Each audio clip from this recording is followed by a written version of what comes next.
While taking a stroll on the beach, couple stumbles upon a 131-year-old German treasure.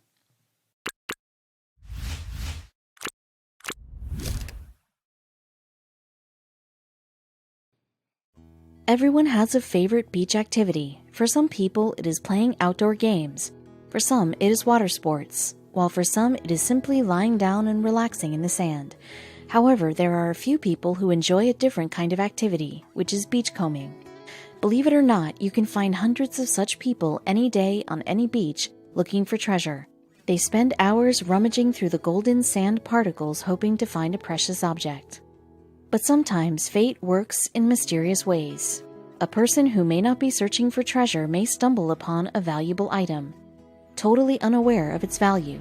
Such was the case of the Illman family, who were out on a stroll at the beach when they came across a remarkable find. Kim Illman is an Australian entrepreneur and photographer. He was born in the city of Adelaide, Australia, married to Tanya Illman with 2 children. Kim has a perfect little family. Tanya is also a photographer, and together they travel the world with their cameras clasped in their hands, searching for their next big adventure. It was a bright, sunny morning in Perth, Australia. Kim and Tanya had decided to surprise their kids by taking them out for a spontaneous outing. The children are a big fan of the beach, so that's where they were headed. Their house was in chaos, everyone busy packing their things and getting ready for the excursion. Tanya was in the kitchen putting together a picnic basket. The kitchen island was invisible underneath so much food: cut up strawberries, grapes, and other berries, freshly baked baguettes, pretzel sticks, club sandwiches, and of course, Kim's favorite ham and cheese sandwiches. Once everything was put together and packed in the car, the Illman family was ready to hit the road. The car radio was playing the latest pop tunes, and the laughter of children filled up the inside of their car. As they covered more distance, the sky-high towers of Perth slowly diminished in the rearview mirror, and the tall trees greeted them at the horizon. Things were going as per the plan, when a sudden bump in the road led to an abrupt halt in the journey. Kim got out to inspect and found a flat tire, and as fate would have it, they didn't have a spare tire in the trunk. Tanya took out her phone and called for help. The mechanic told Tanya that it will take him 3 hours to reach them. It's a Sunday, which means he is extremely busy. Or maybe extra lazy, who knows. But that means the family of 4 had more than 3 hours to spare, and they were definitely not going to sit in the car for that much time. Kim found on a map that there is a beach nearby, about half a mile or so. It is not the one they were headed to, but 3 hours at a random beach sounds better than 3 hours stuck in a car in the middle of nowhere. So it was decided that they will go and wait at the beach until the mechanic arrives. They reached the beach faster than they had assumed. The ocean was kissing the skyline for as far as their eyes could go. The sand had a beautiful hue of gold in it. The sun was bright but not hot. The breeze was cool against their faces. This was so much better than waiting in the car for sure. The family found a spot with an outdoor umbrella and a bench where Kim unloaded their things. The children wanted to go in the water, so Kim decided to join them. Tanya, on the other hand, decided to go on a stroll across the beach. Even though Tanya was a big fan of beaches, she was not a fan of humans on the beach. They ruin everything, and she could see the same outcome for this beach too. It was littered badly. There was nobody taking responsibility for it. She felt strongly about such issues. Tanya Illman was an environmentalist. She cared for the planet and practiced eco-friendly activities in her everyday life. She taught the same to her children too, so she decided to make this a meaningful trip and went to find her family. It was time to clean this beach up. Tanya found her family just stepping out of the sea. Perfect timing, she called out to them. The trio faced her with a confused look. Tanya shared her concern and plan for the remote beach. To her surprise, the children were excited to help.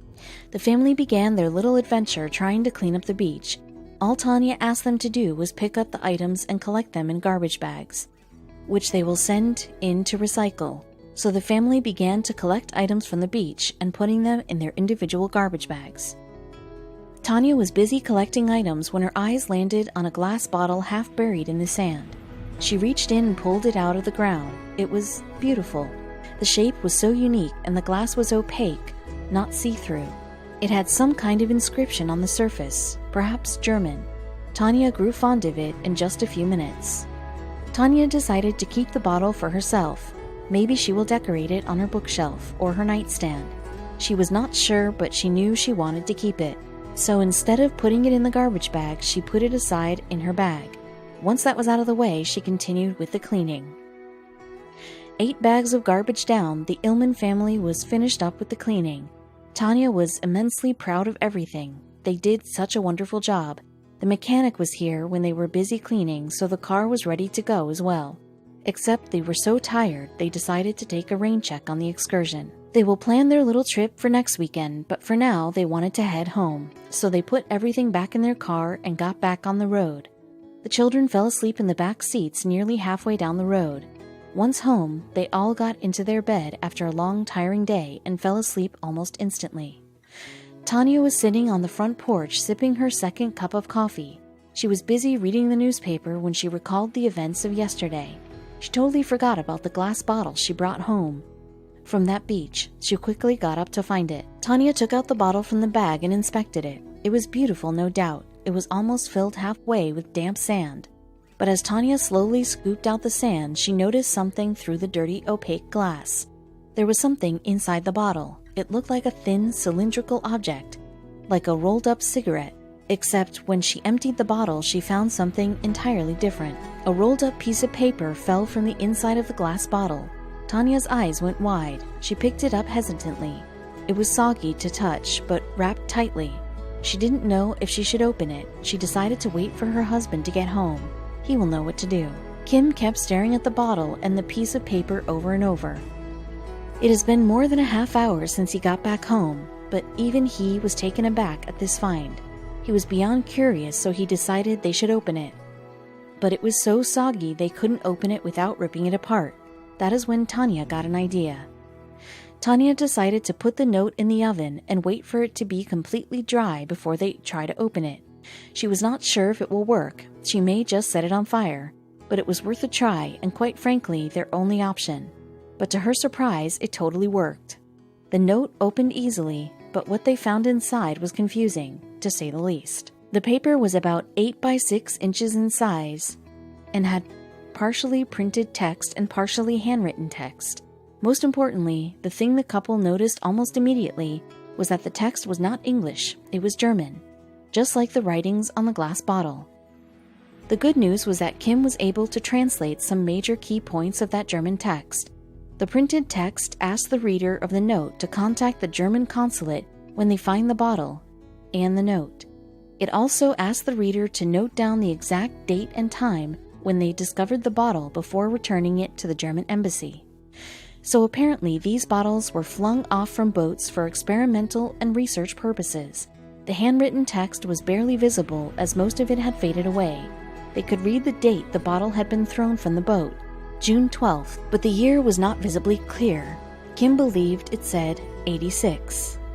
The last thing Kim could decipher from the note was the name of the ship from which this bottle was thrown. The last few letters of the name read AULA, to which his first guess was the ship Paula, but there was no way to know for sure. The couple needed help from some experts who could confirm the same.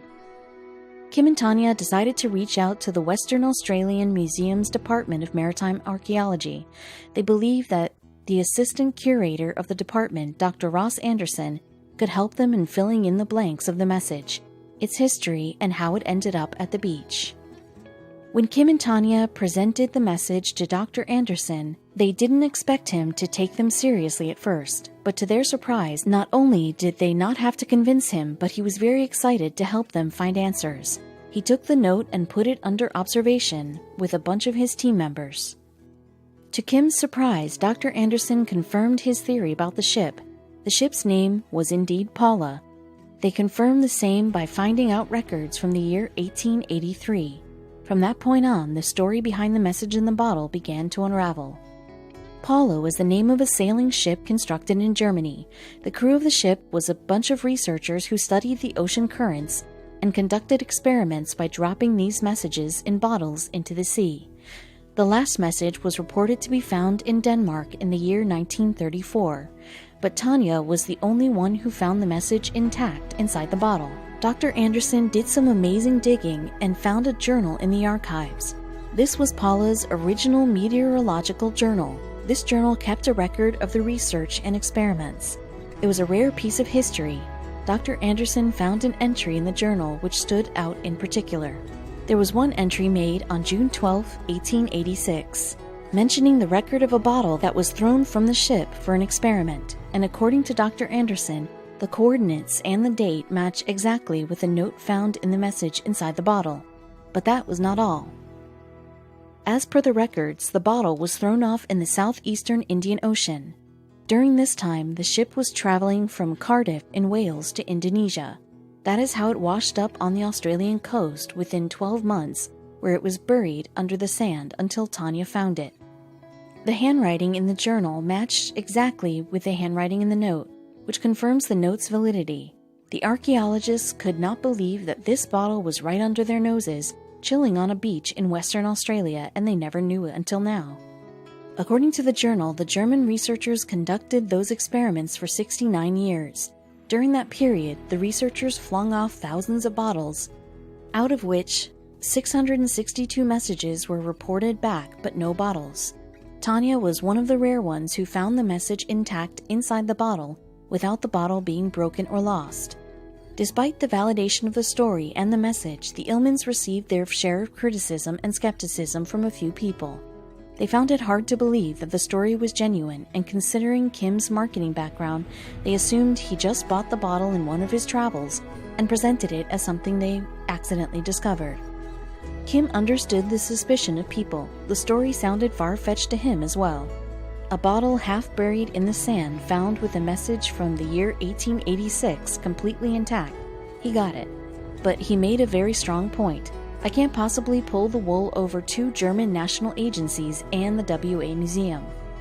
And that is true. Both those agencies have validated his story by sharing their own opinion.